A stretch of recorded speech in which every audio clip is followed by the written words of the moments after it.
ये अदावत और मोहब्बत की सियासत में ऐसे फंसे कि किसी को किसी की मोहब्बत ने मारा, किसी को किसी की अदावत ने मारा, मगर इस शराफत अली को सेकुलर सियासत ने मारा। आज मुस्लिम समाज का नेतृत्व किन लोगों के साथ जोड़ता है? इशरत जहां, याकूब मेनन, मुख्तार अंसारी, अतीक अहमद, दाऊद इब्राहिम। अरे दिग्विजय सिंह, सुनिए, मैं खड़ा हूं ना अपने पैर पर। 26/11 आरएसएस ने कराया, सदन के सदस्य बैठे हुए हैं। हाफिज साहब, मुस्लिम समाज के बारे में मैं कहना चाहता हूं, आज जब आजादी मिली तो मुस्लिम समाज के प्रतीक कौन थे? उस्ताद बिस्मिल्लाह खां, उस्ताद फरीदुद्दीन डागर, उस्ताद बड़े गुलाम अली, उस्ताद जाकिर हुसैन, जिनकी अभी कुछ दिन पहले डेथ हुई, बड़े बड़े नगमा निगार, हसरत जयपुरी, मजरूर सुल्तानपुरी, साहिर लुधियानवी, कैफी आजमी, जोश मलियाबादी, जिगर मुरादाबादी। अब सर क्या हो गया? तब मुस्लिम समाज इन अदब के शाहकारों के साथ जोड़ा जाता था। आज मुस्लिम समाज का नेतृत्व किन लोगों के साथ जोड़ता है? इशरत जहां, याकूब मेनन, मुख्तार अंसारी, अतीक अहमद, दाऊद इब्राहिम। कौन जोड़ रहा है ये? तब से सर, जब से ये सेकुलर हो गया देश 1976 से और सेकुलर सियासत शुरू हुई, उसने ले जाकर इनको इस मुकाम तक पहुंचाया। और इस वक्त बोर्ड के बिल में भी जो बात कही जा रही है, सर, मुस्लिम समाज को यह समझाया गया कि तुम्हें बीजेपी वालों को तुमसे बड़ी अदावत है, और कहा गया इनको बड़ी मोहब्बत है। जब यह देश आजाद हुआ, मैं उत्तर प्रदेश का रहने वाला हूं, उत्तर प्रदेश में 1931 की सेंसस में 8% रेट ऑफ डेथ थी और सैयद मुसलमानों में 24% थी। यूपी की ब्यूरोक्रेसी में 20% थे। आज कहां चले गए सब? मैं एक लाइन में कहना चाहूंगा, ये अदावत और मोहब्बत की सियासत में ऐसे फंसे कि किसी को किसी की मोहब्बत ने मारा, किसी को किसी की अदावत ने मारा, मगर इस शराफत अली को सेकुलर सियासत ने मारा। और मैं सभापति महोदय एक और बात कहना चाहता हूं कि चलिए बोलिए। Fauzia Khan, please one second, mic is there. Yes, ये बोल रहे हैं मुस्लिम समाज आज का इशरत जहां और फलाना टेररिस्ट के साथ नाम जोड़ रहे हैं। ये बिल्कुल आरोप है सर, इसको एक्सपंज करना चाहिए। ये समाज के साथ अन्याय है। ये बात आपको एक्सपंज करना होगा सर, ये बात को। एक honourable member, if you would carefully go through what Sudhanshu has said, I am sure you will appreciate his spirit. Just think for a moment. He has not cast any aspersions. Sudhanshu, go ahead. Time में जवाब दूंगा और उसके बाद ये हमारा सदन माने ना माने, जो देख रहे होंगे उनके लिए कहना चाहता हूं, sir, doctor APJ Abdul Kalam. One second. काहे परेशान? Vaiko ji, honourable member, Vaiko ji, oh my god, Vaiko ji,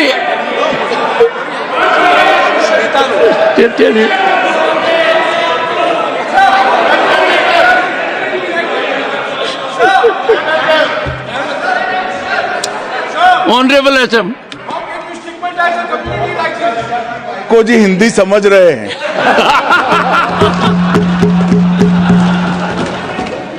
One second. Fauziya Khan, one second. First, I think. One second. Sir क्या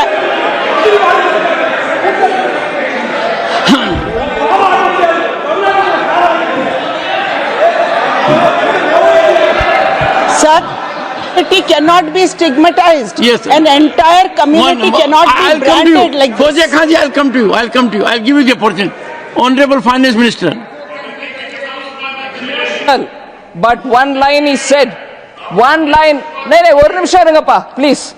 He might be very emotional, sir, but that one line he said is objectionable, and I will seek your indulgence to remove it. He said, Tamil Nadu la kaadu vai paakren. You enter Tamil Nadu, I'll see you. No good. Illa, தப்பு. அப்படி சொல்லக்கூடாது. நீங்க அப்படி பேசுறது தப்பு. நீங்க அப்படி பேசுறது ரொம்பவே தப்பு. இந்த நாட்டில் யார் வேணாலும் எங்க வேணாலும் கால் வைப்போம். யாருக்கும் அதிகாரம் இல்லை. உணர்வு உயிர். Honorable Finance Minister. So sir, this is atrocious. You set foot in Tamil I have Nadu, noted take it. care. What is that language? We have a home minister after a long time who has brought about changes unthinkable. What he said, you can be fully assured. Yes, Honorable Home Minister. Yes, Jairam ji. Minister, Please. if the Yes, Honorable Finance Minister Honorable Member. has found a statement objectionable, Jairam ji, address the chair. the statement of the Honorable Member stigmatizing a whole community is objectionable. Oh. And what is worse is the chairman lending respectability to that view. Oh my. That is even worse. Honorable That is even Home worse. Minister. मान्यवर, सुधांशु जी ने मुसलमानों के लिए कुछ नहीं किया है, India alliance के लिए किया है। अब मैं एक एक कर कर बता देता हूं। अरे सुनो ना भाई, आप सुनो तो। अरे दिग्विजय सिंह सुनिए, मैं खड़ा हूं ना अपने पैर पर। मान्यवर, सुधांशु जी ने कहा इशरत जहान, यही एनसीपी पार्टी ने इशरत जहान के घर पर जाकर रुपयों का इनाम भी दिया था और उसको शहीद बताया था। दूसरा कहा अतीक अहमद किस पार्टी से थे? इंडिया अलायंस की। दूसरा कहा अंसारी किस पार्टी से? कांग्रेस और इंडिया अलायंस के। ये सारे नाम आपके साथ जुड़े हैं भाई। उल्टा उन्होंने तो मुसलमान कम्युनिटी से तो ढेर सारे शायरों का नाम दिया जिन्होंने साहित्य की सेवा की और ढेर सारे साहित्य की रचना की। मन Sudhanshu, please. He is not yielding now. Sudhanshu. सबसे पहले मैं तमिलनाडु का जवाब देना चाहता हूं। Yes. सभापति महोदय, तमिलनाडु से ही डॉक्टर एपीजे अब्दुल कलाम थे और मैं सारे सदन से कहना चाहूंगा, डॉक्टर कलाम का नमाज जनाजा और याकूब मेनन का नमाज जनाजा एक ही दिन हुआ। कितने लोग याकूब मेनन के नमाज जनाजा में गए और कितने डॉक्टर कलाम के नमाज जनाजा में गए? डॉक्टर कलाम मेमोरियल पे कितने लोग की फोटो है? दिखाएं मुझे, सोशल मीडिया पे पोस्ट की हो। मगर अफजल हालात का मारा था, आपके एक मंत्री का ऑफिशियल ट्वीट है, वो इस सदन के सदस्य नहीं तो मैं नहीं बोल रहा हूं। याकूब मेनन की जुडिशियल किलिंग हुई, आपके एक नेता का, मिनिस्टर का ऑफिशियल ट्वीट है, सदन के सदस्य नहीं है इसलिए नहीं बोल रहा हूं। और सर 26/11 आरएसएस ने कराया, सदन के सदस्य बैठे हुए हैं। हाफिज साहब और सुनिए, जाकिर नायक शांति का मसीहा सदन में सदस्य बैठे हुए हैं। सर किसने जोड़ा? मैं नहीं कह रहा हूं जोड़ा, हमने किससे जोड़ा मैं बताना चाहता हूं। मैं अपनी बात, सर मैंने नाम किसी का नहीं लिया। सर आपने उड़ता तीर क्यों पकड़ लिया? सर मैंने नाम नहीं लिया, उड़ता तीर क्यों पकड़ लिया? सर मैं पूरी बात करूं। सर मैं कहना चाहता हूं, हमारी सोच मुस्लिमों के बारे में और इनकी सोच में क्या अंतर है। देखिए, जिन लोगों ने मुस्लिम हिस्ट्री नहीं पढ़ी उन्हें मैं बताना चाहता हूं। एक दो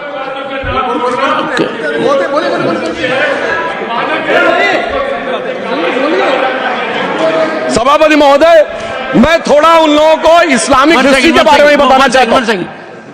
Honorable Digvijay Singh, please. No, I'll give you a chance. I'll give. माननीय सदस्य, Honorable Digvijay Singh ji. माननीय सभापति महोदय, जो माननीय सदस्य ने एक बात कही है, मैं सुन रहा था डॉक्टर त्रिवेदी जी की बात। उन्होंने कहा था ऐसे मुसलमान हम लोगों के साथ है और वैसे मुसलमान इन लोगों के साथ है। बात यह है कि आपने जिस तरह से इस पूरी बात कही है, ये घोर आपत्तिजनक है, अपमानित करती है। और जो माननीय सदस्य ने भी मेरे बारे में भी कहा है, मैं उनकी निंदा करता हूं। Honorable Home Minister. Honorable Home Minister. Honorable Home Minister. एक second Okay. One second. Your mic will be on. जी महोदय, मुझे ये सब कहने की जरूरत नहीं है, लेकिन जो गुजरात में दंगे और फसाद हुए, कौन कौन उसके लिए जिम्मेदार थे बताइए। Honorable Home Minister.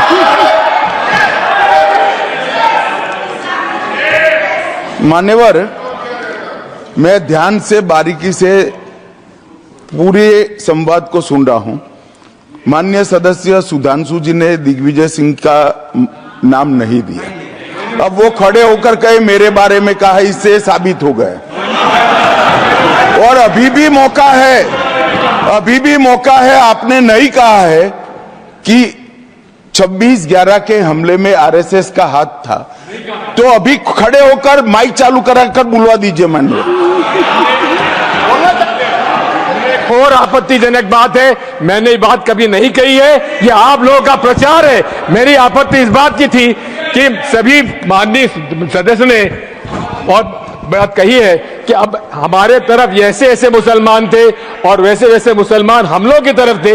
ये पूरे समाज के साथ, पूरे अल्पसंख्यक समाज के साथ अपमानजनक बात है। और माननीय सभापति महोदय, आप बताइए, माननीय गृह मंत्री जी, आप वहां पर जब गृह मंत्री थे, जब दंगे हुए थे, तो आप लोगों का क्या रोल था, ये जन जाहिर करें। जन जाहिर मिनिस्टर, इनको मेरा हुआ ऐसा है कि मैं ही दिखाई पड़ता हूं। आपकी सुनिए, अब सुनिए ना दिग्विजय सिंह, सुनिए, 1 मिनट सुनिए। दंगे शांत होने के बाद 18 महीने के बाद मैं गृह मंत्री बना। दंगा हुआ तब मैं गृह मंत्री नहीं था। सुधांशु त्रिवेदी संदर्भ में किसी का नाम नहीं लिया।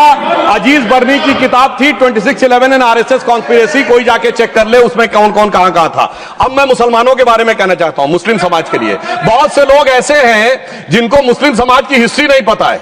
मैं बताना चाहता हूं, भारत से जब न्यूमेरिक सिस्टम सबसे पहले गया तो अल जहार थे सबसे पहले, जिन्होंने जाके 1793 में जो सूर्य सिद्धांत था उसका अरबी में ट्रांसलेशन हुआ सिंध हिंद। और हम बता रहे हैं हम किस तरह के मुस्लिम को साथ रखते हैं। डॉक्टर कलाम से बड़ा आलिम इस्लाम में साइंसदान नहीं हुआ, और आरिफ मोहम्मद खान साहब जो बिहार के गवर्नर हैं, उनसे बड़ा आलिम फाजिल मुसलमान आज सियासी जमात में तो नहीं होगा, यह मैं दावे के साथ कह सकता हूं। मगर मैं बताना चाहता हूं सर, उसके बाद उन्होंने एक किताब लिखी, एक सर 10th सेंचुरी के मुस्लिम राइटर थे जिन्होंने किताब लिखी, उसका नाम था the compendious book of balancing and completion according to Hindu calculation, जिसको शॉर्ट में अल जब्र कहा गया, और वहां से अलजबरा निकला। और सर उसके बाद अल ख्वारिज्म आया। और सर आज मेरे ख्याल से सदन के बहुत से लोगों को नहीं पता होगा, ये जो एल्गोरिथम वर्ड है ये अल ख्वारिज्म से आया हुआ है। एक जमाने में इस्लाम में बैतुल हिकमत था, यानी वो सबसे बड़ा हिकमत का केंद्र था। जब एक से एक लोग होते थे, बहुतों को नहीं पता होगा कि कोलंबस ने जिस नक्शे के थ्रू दुनिया ट्रेवल किया था, वो बनाने वाला भी एक मुस्लिम था, अल इदरीसी। मगर सर एल्गोरिथम आज ऐसा बदला कि एआई के एज में दलगत भावना से ऊपर उठकर औरंगजेब के साथ खड़े हो गए। सर ये एल्गोरिथम किसने बदल दिया, ये मैं बताना चाहता हूं। इस पे थोड़ा सोचने की जरूरत है। इसलिए मैं कहता हूं मुस्लिम पॉलिटिक्स की सोच क्या थी, हमने किन मुसलमानों का साथ दिया है, मैं बताना चाहता हूं सर। वीर अब्दुल हमीद की शहादत की 50वीं वर्षगांठ 2015 में हुई। प्रधानमंत्री मोदी जी ने उनके पूरे परिवार को और उनकी पत्नी को बुला के सम्मानित किया, और इन लोगों ने उस यासीन मलिक को, जिसके ऊपर 3 एयरफोर्स के ऑफिसर्स को हत्या करने का आरोप था, वो प्रधानमंत्री आवास में सर साफ दिखाई पड़ता है कौन किसके साथ खड़ा हुआ है, कौन किस तरह के मुसलमान के साथ खड़ा हुआ है।